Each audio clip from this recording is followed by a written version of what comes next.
Hello students, welcome back to our channel. So आज हम करने वाले हैं द साउंड ऑफ म्यूजिक का समरी, जो कि है पार्ट 1 का। Deborah Cowley, Evelyn Glennie listen to sound without hearing it. आज हम इसके बारे में पढ़ने वाले हैं, जो कि मैंने आपको चैप्टर एक्सप्लेन कर दिया है, और यहाँ पर हम इसके समरी पढ़ने वाले हैं एवलिन ग्लीनी के बारे में, जो कि बिना मतलब कि वो हियरिंग के, यानी कि वो बहरी है फिर भी सुन सकती है, वैसे ये चैप्टर है। सो चलिए बिना टाइम वेस्ट किए हम चैप्टर को स्टार्ट करते हैं।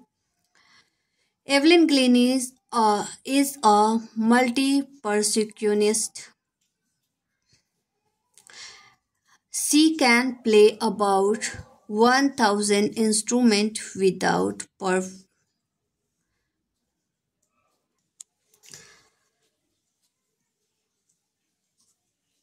Hello friends, welcome back to our channel. तो यहाँ पर आज हम पढ़ने वाले हैं द साउंड ऑफ म्यूजिक का part 1, Evelyn Glennie's listen to sound without hearing it. और आज हम इसका समरी करने वाले हैं, बिकॉज हमने इसके चैप्टर्स को पहले ही कवर कर लिया है, और वहाँ पर हमने लाइन बाय लाइन एक्सप्लेनेशन देखा है। तो अगर आपने अभी तक वीडियो नहीं देखा है तो प्लीज़ जा कर के देख लीजिए, जो आपके लिए हेल्पफुल होगा। तो चलिए आज हम इसकी समरी को भी देख लेते हैं। Evelyn Glennie is a multi-percussionist. She can play about 1,000 instruments with perfection.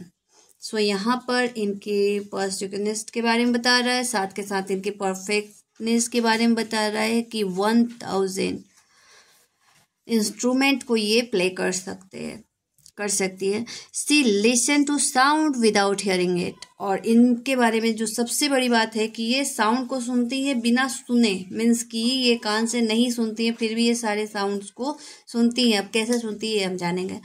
C fought against a physical disability and become a source of inspiration for thousands of disabled person. तो यहाँ पर दे रहा है कि इन्होंने अपनी फिजिकल डिसेबिलिटी के साथ लड़ करके, फाइट करके इन्होंने ये बाकी के जो डिसेबल पर्सन है उनके लिए एक इंस्पिरेशन बनी। सी वॉज प्रोफाउंडली डिफ। ये क्या थी? पूरी तरीके से डिफ, यानी कि बहरी थी। She was 11 years old when it was discovered that she had hearing disability. जब ये 11 साल की थी तब ये चीज़ें पता चलती है कि इनको क्या है, हियरिंग डिसेबिलिटी है, यानी कि इनको बहरेपन की शिकायत है। She wanted to pursue her career in music but her teacher discouraged her. अब ये अपना जो करियर है वो म्यूजिक बनाना चाहते थे, लेकिन इनके जो टीचर्स थे वो क्या करते, इनको डिस्करेज करते हैं।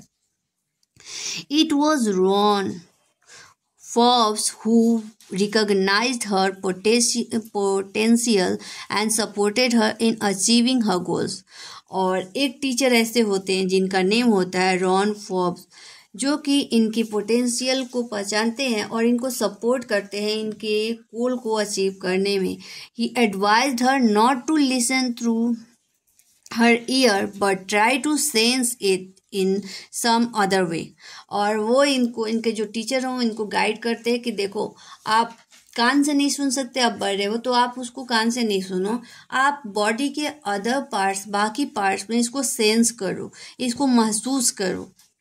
Soon she was excited. She felt the vibration of the higher drum from the waist up and the lower drum from the waist down. और फिर इसके बाद क्या होता है कि ये सारे वाइब्रेशन को, म्यूज़िक के जो वाइब्रेशन है, इंस्ट्रूमेंट जो बजने की वाइब्रेशन है, उसको ये फील करने लगती हैं। जो हायर ड्रम होते हैं उसको ये बॉडी के, यानी कि जो वेस्ट पार्ट है उसके ऊपर वाले पार्ट में ये उसको फील करती हैं, और जो लोअर ड्रम है उसको ये बॉडी के लोअर पार्ट में ये इसको फील करती हैं। Later she realise that she could feel the vibration in every part of her body. और फाइनली इनको ये रियलाइज़ होता है कि अच्छा, ये सुन तो नहीं सकती, बट ये म्यूज़िक के साउंड को बॉडी के हर एक पार्ट में फील कर सकती है। This टिंगल्ड in her skin, her cheek bones and even in her hair. और ये अपनी बॉडी का हर एक पार्ट में, चीक बोन में, इवन यहाँ तक कि अपने हेयर में भी म्यूजिक को ये फील कर सकती है. She had learn to open her body and mind to the sound and vibration. और फिर उसके बाद ये सीखती हैं कि अपनी बॉडी का हर एक पार्ट को, अपने माइंड को, वाइब्रेशन को कैसे पकड़ना है उसको ये सीखती हैं. After that she never look back. और इसके बाद वो फिर पीछे मुड़ के कभी नहीं देखती है. वो डिफ है, उनको डिफनेस है तो नहीं सुन सकती है एंड ऑल. और ये फिर उस टाइम से म्यूज़िक के वाइब्रेशन को ये अपनी बॉडी पार्ट्स में ही फील करने लगती हैं. She joined the prestigious Royal Academy of Music and scored one of highest marks in the history of the academy. और उसके बाद ये prestigious Royal Academy of Music को ये ज्वाइन करती है. वहाँ पर ये सबसे ज़्यादा स्कोर करती हैं, जो कि उनके मतलब जो ये रॉयल एकेडमी ऑफ म्यूज़िक है उसके लिए वो हिस्ट्री बन जाती है. She worked hard with a strong determination. और ये बहुत ज़्यादा मेहनत करती हैं. She got right to the top. और फाइनली ये टॉप पर पहुंचती हैं. In 1991 she was presented with Royal Philharmonic Society's prestigious soloist of the year award. और उसके बाद इनको 1991 में रॉयल फिलारमोनिक सोसाइटी के प्रेस्टिजियस सोलोस्ट ईयर अवार्ड मिलता है.